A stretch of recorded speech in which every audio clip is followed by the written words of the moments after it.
Welcome back, fellow golfers, to the Senior to Scratch podcast, Season 3. I'm your host, Paul, and I'm pumped to be back behind the mic. Now, I want to start with some irony. As I'm recording this today, May 16th, I'm looking out my window at a full-on blizzard. We're talking a couple of inches of wet, heavy snow, bending the freshly leafed tree branches like they're made out of paper. And yes, I did swap out the winter tires on 2 cars last weekend. So if you're in Alberta and you're cursing the weather right now, that one's on me. I'm sorry. But here's the thing about Alberta golfers, we are a resilient bunch because despite all of that, we've already gotten out there and Season 3 is underway. Let me set the scene. After what felt like a prolific amount of snow this spring, our courses finally opened on May the 1st with a slight delay. But I'll be honest, I just couldn't wait. I snuck out on April the 30th to play a beautiful links-style course just outside of the city. Couldn't help myself. Since then, we've played 8 full rounds and 2 9-hole rounds in the first 2 weeks of the season. That's a lot of golf. And my body knew it. The first week, I was completely gassed. I want to be real with you here because this is something a lot of us underestimate. I've been doing 4 days a week of strength training all off season. I've been putting in serious time on the simulator, and none of it fully prepares you for a full 10 plus kilometers of walking up and down hilly terrain day after day. Without my electric trolley, I genuinely don't know how I'd manage it. By Monday's match play, I had to swallow my pride and ride in a power cart, completely out of gas. I'll have more on that match in a minute because it turned out to be a pretty good one. So, how's the golf actually going? Let me give you the honest scorecard. I've knocked 0.6 shots off my index already. I'm sitting at a 3.5 right now. My score dispersion has been tight. The worst round was the 78 in the season opener. The best was a 73 in the match play.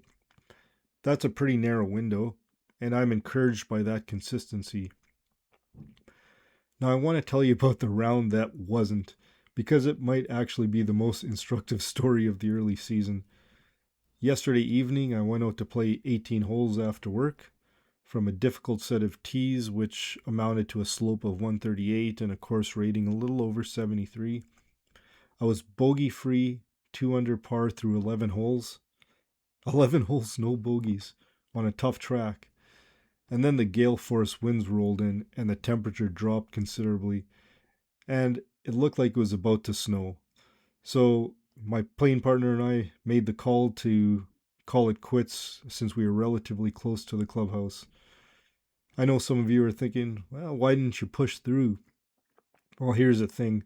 I've been stranded a couple holes past that on the 14th hole before, the farthest part from the clubhouse when a blizzard blew in, and I swear I nearly got frostbite, and I wasn't going to go back through that experience.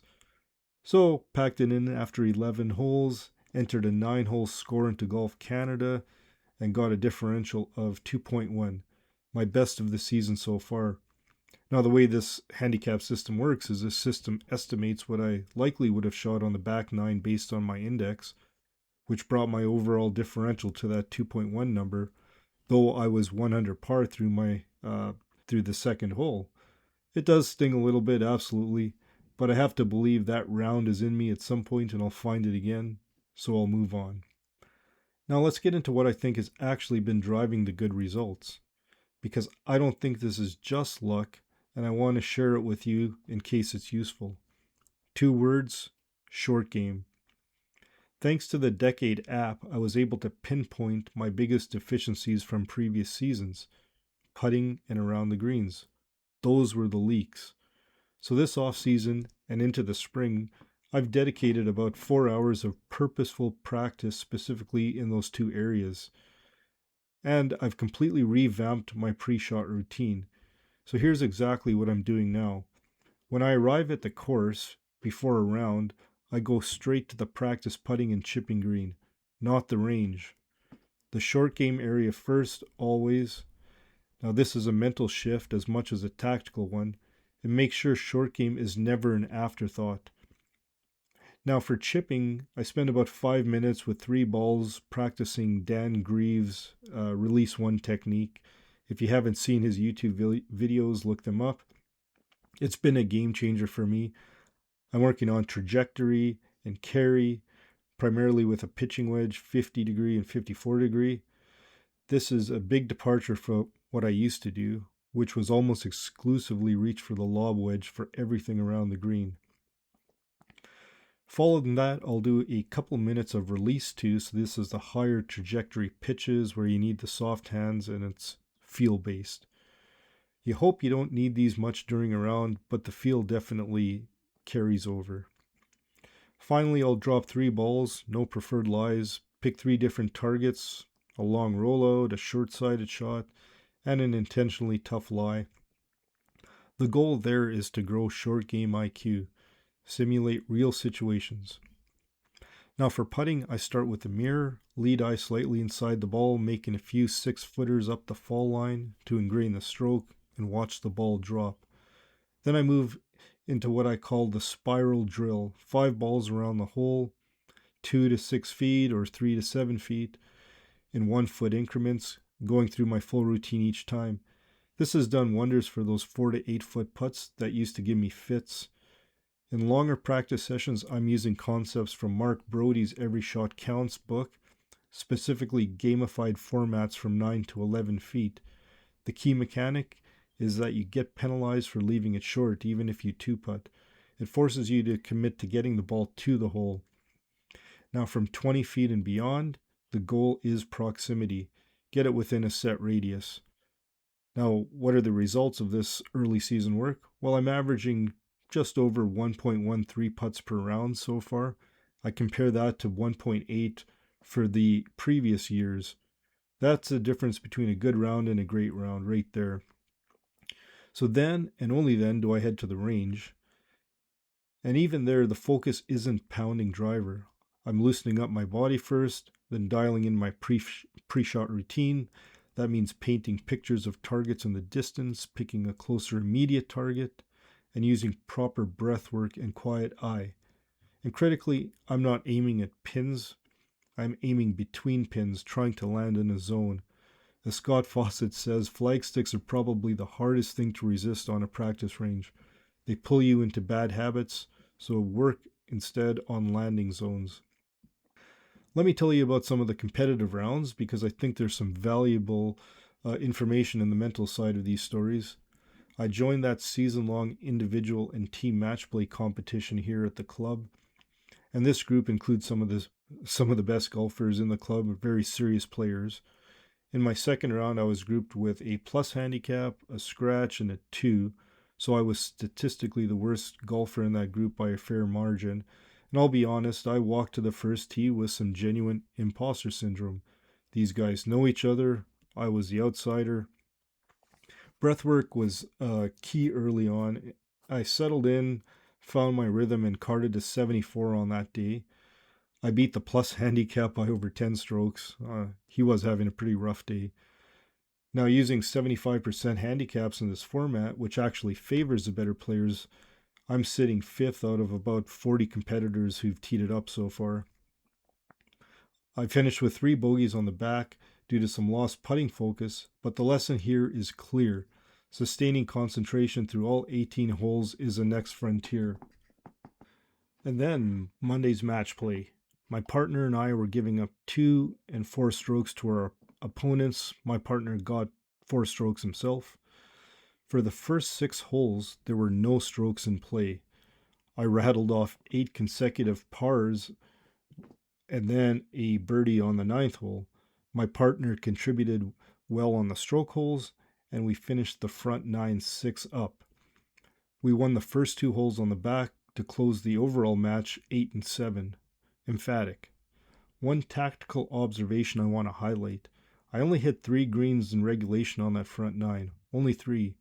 Yet we dominated. And why? Because chipping and pitching was dialed in.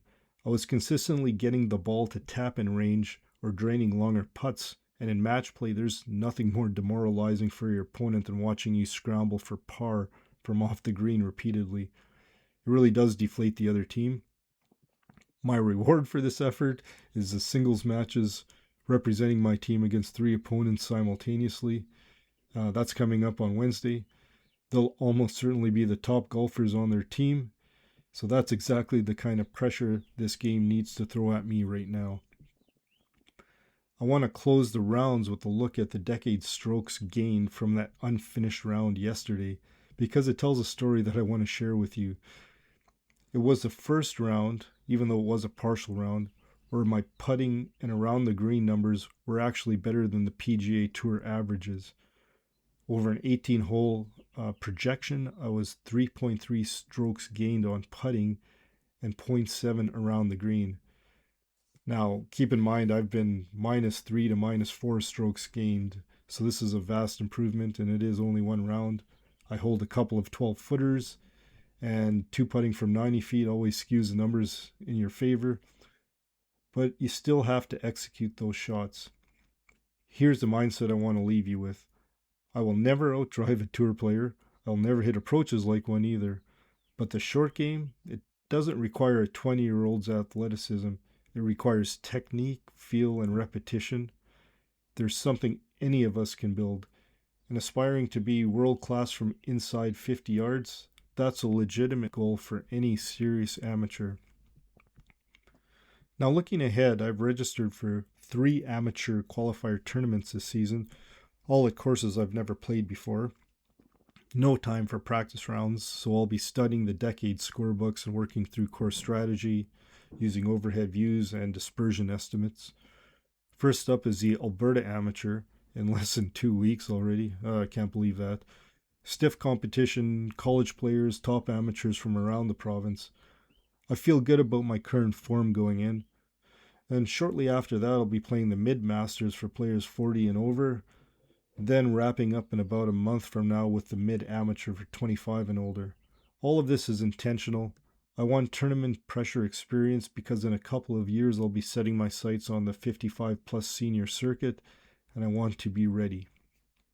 All right, that's a wrap on this episode. Hopefully there were some useful nuggets in there, whether it's pre-round routine, drills, or match play strategy. If you want to hear about how those amateur qualifiers go, and trust me, there will be stories, make sure you're subscribed so the next episode lands automatically. And if you're on Apple Podcasts or Spotify, a quick review really does help grow the show. I appreciate every single one. So in the meantime, stay warm out there, Alberta friends. And for everyone else, go enjoy your spring. Until next time, enjoy your time on the links.